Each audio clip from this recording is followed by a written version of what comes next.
Monsieur le recteur de l'Université d'État d'Haïti, Madame la chargée d'affaires adjointe,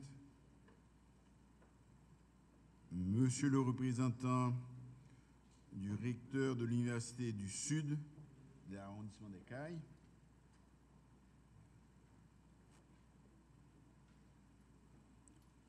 Monsieur le représentant de la Fédération, du président de la Fédération nationale des maires haïtiens, Madame la mairesse, Messieurs les maires et les adjoints,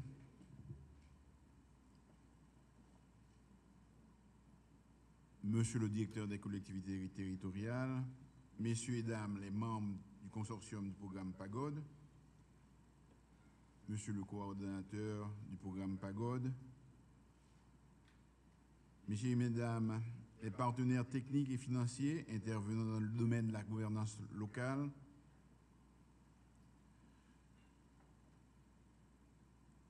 Messieurs et Mesdames les membres de l'administration publique, Messieurs et Mesdames en vos rangs, titres et qualités, chers compatriotes, chers invités. C'est pour moi un immense plaisir d'être avec vous ce matin à l'occasion de la remise du programme de formation en gestion municipale développé à l'intention des maires et des agents municipaux du département du Sud. Je vois ici de nombreux visages, acteurs de la gouvernance locale, pour lesquels, j'en suis convaincu, ce événement constitue une étape positive dans le processus engagé par l'État pour une décentralisation effective. Il s'agit là d'un travail de longue haleine dont les bénéfices ne pourront que rejaillir sur tous les acteurs intervenant dans le domaine. Saluons la présence des autorités locales qui ont fait le déplacement. Et je souhaite profiter de cette opportunité pour féliciter l'engagement du programme Pagode qui, entamant sa dernière année de mise en œuvre, a su unir l'Université d'État d'Haïti, l'Université publique du Sud de l'arrondissement des Cayes et les communes du Sud autour d'une vision commune des administrations municipales mieux armées pour répondre aux besoins de la population locale. Cette action portée par le ministère de l'Intérieur s'inscrit en droite ligne avec les priorités définies par le gouvernement, consistant notamment à poursuivre les réformes de l'État tout en veillant à stabiliser l'administration durant cette période de transition. Elle est également l'exemple d'une collaboration fructueuse développée entre l'État et les amis de la coopération. Il faut reconnaître que malgré les défis du moment, l'État et les autorités locales se doivent d'être au rendez-vous pour adresser les préoccupations de la communauté et répondre aux demandes de services exprimées. Les catastrophes naturelles, les crises sanitaires et sécuritaires sont autant d'événements démontrant l'ingéniosité et le dévouement des collectivités territoriales. Il est évident qu'une administration organisée et formée demeure le meilleur atout pour les autorités locales. À cet égard, le programme de formation qui nous réunit ce matin, quoique expérimental, doit être appréhendé comme étant l'un des socles sur lequel sera érigée la fonction publique territoriale destinée à constituer la clé de voûte de nos collectivités locales. Le ministère, dont j'assume la responsabilité,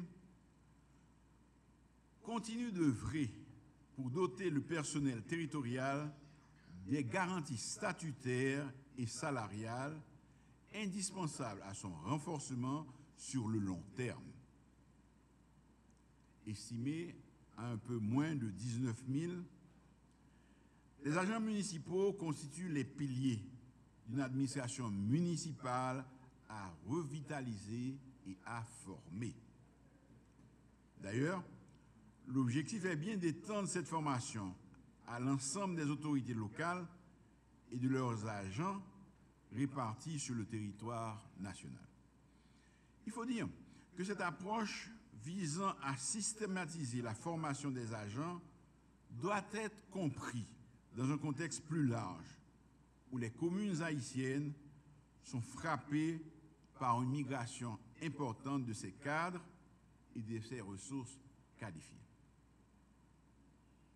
Le partenariat institutionnel dont nous jetons ici les fondements préfigure la mise en place progressive d'un réseau de structures de formation prêt à contribuer au renouvellement de nos ressources humaines, accueillir et préparer les collectivités territoriales de demain. Somme toute, la finalité est bien de répondre aux besoins des citoyens et de lutter contre la pauvreté. Est-ce bien nécessaire de rappeler que le développement local s'appuie non seulement sur la participation citoyenne, mais également sur l'implication des institutions locales qui, mieux préparées, seront outillées pour réaliser les arbitrages nécessaires dans le respect de l'intérêt général. L'amélioration des conditions de vie de la population, l'accès aux services de base doivent se faire avec la pleine participation des autorités locales qui ont vocation à établir le lien entre leur communauté et l'État. Placées au plus près des citoyens, les autorités locales défendent l'intérêt de leur communauté tout en veillant au respect des lois et règlements définis par l'État.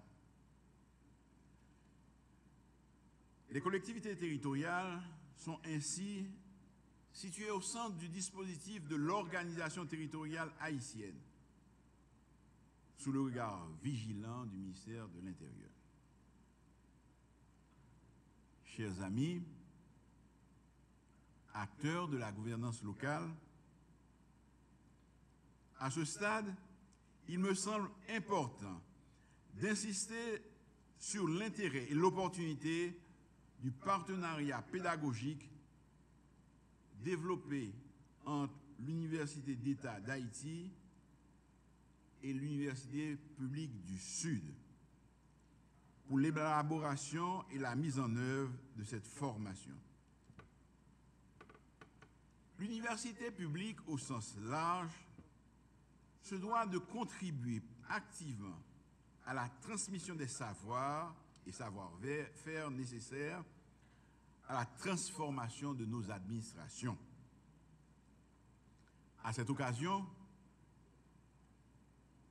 je souhaite marquer notre appréciation pour l'effort fourni par l'Université d'État d'Haïti et l'Université publique du Sud en remettant ces plaques d'honneur en gage de notre reconnaissance pour la qualité du travail accompli par vos équipes respectives.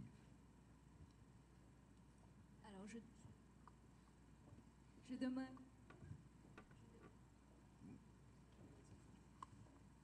Excusez-moi, je demande à Madame la chargée d'affaires de nous rejoindre. Et je demande également à Monsieur le recteur de l'Université d'État et Monsieur Théo